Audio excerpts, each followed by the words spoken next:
gap between your expectations and reality is frustration. Frustration leads to stress. Stress can lead to anxiety.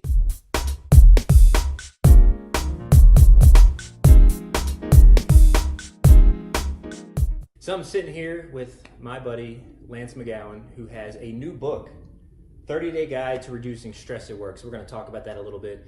Lance, thanks for being here with me today. Hey, thanks for having me. I'm really excited. So let's just start with what motivated you to make this book, because I think stress is probably a big epidemic that just flies under the radar, as if stress is a normal part of life, where maybe it has some functions, but a lot of people are feeling stressed all the time, and society sees that as normal. So I don't know if that's an accurate statement I just said, but what about this stress situation was so important that you decided to actually put it to paper and help educate people?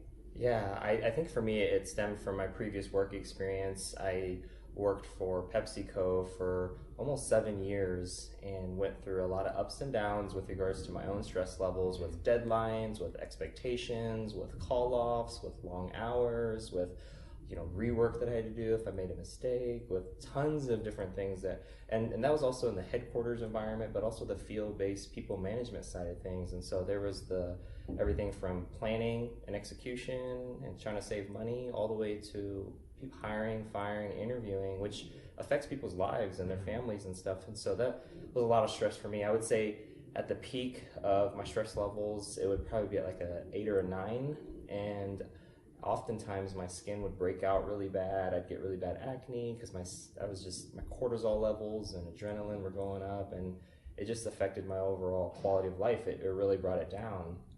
And I wanted to create a resource for people that helped them see that stress isn't just emotional, although it is. It's enough to pull your hair out, they say, which we don't have that problem with anymore, but it is also cellular, and it affects our body from an inside out standpoint too. And I just wanted to give folks an easy to read quick guide that just kind of walks through how you can manage it better, not prevent it, because now I would say my stress levels are maybe like a 2 or 3, and so I'm able to get it under control, and my skin's cleared up a lot, and I'm able to think clearer. And when I am feeling stressed, there's a number of techniques that I can do to help manage that too.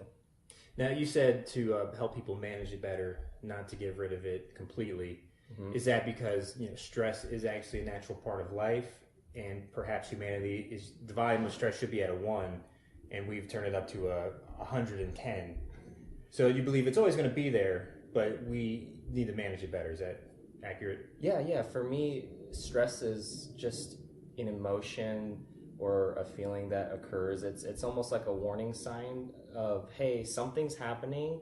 Now the next question is what we're going to do with it. And so Daniel Goleman in his book Emotional Intelligence talks about how the first step is to identify what you're feeling. So it'd be like, I'm feeling stressed, right? And then it's, okay, where's it coming from? Was it from what somebody said? Was it this deadline? Was it this person calling off? Was it an expectation that was out of whack? And then the next part of that emotional intelligence is to figure out what I can personally do myself to make that situation better or improve upon it in the future. So it's identify the feeling, identify the root cause, and then identify the next action that I can do.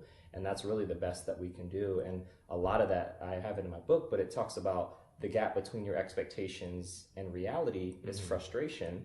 Frustration leads to stress. Stress can lead to anxiety. It can lead to depression. It can lead to other things. And then we go seek a professional or a doctor or something to go get those things treated, where we really should be looking at not just our expectations, that's huge, but also what we eat, and are also if or when we exercise. There's a lot of things, journaling, there's lots of ways to process or understand how we're feeling. And I think the biggest thing that we're missing as people is our self-awareness. We're not aware of what we're feeling, why we're feeling that way, or what we can do to improve. I like that you're taking the direction of the root cause, because I just saw someone I follow on Instagram take a picture with a pharmaceutical drug in her mouth. Wow. Saying that she had an anxiety attack, and she has a mental disorder and it's real, and she doesn't want to hide it. But none of that said why. Why are you having anxiety attacks? Why are you feeling the stress? Why is it to the point where you have to take a synthetic chemical that's destroying your body? what, in your opinion, why do you think most people choose to ignore the root cause? Are they just completely ignorant to look in that direction? I think a lot of it is we do what we know, and we're creatures of habit. And so if nobody taught us, then we're not going to know how to manage stress better, or if we did not seek it out. And so in most cases, we just are going through the motions. And, you know, in the US, doctor's king. And for traumatic health issues, a doctor's great. And that's for broken bones, gunshot wounds, car accidents. But for the daily things that we have no choice but to experience, especially stress, actually 75 to 90% of doctor visits are due to stress. Mm-hmm. And that's huge. And up to 50% of corporate profits are being spent towards healthcare. And for 90% of companies, those healthcare costs are increasing every year.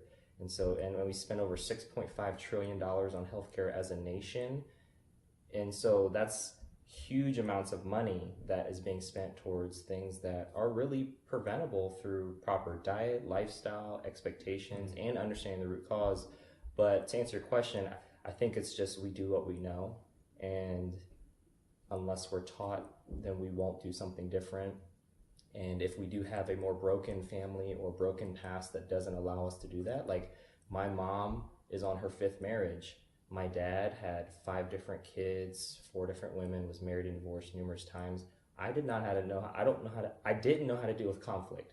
I didn't know how to have healthy relationships. And I was set, you know, not at the starting line of the race. I was behind a few. Mm-hmm. And so I have to work harder in order to learn how to have proper relationships and healthy relationships with people, knowing that my past wasn't the case. And so for the people who don't know the root cause or otherwise, they just have to work harder. You just have to, and work smarter to overcome those things. So does your book help people identify the root cause? Just for example, say the person I saw on Instagram, I'm sure that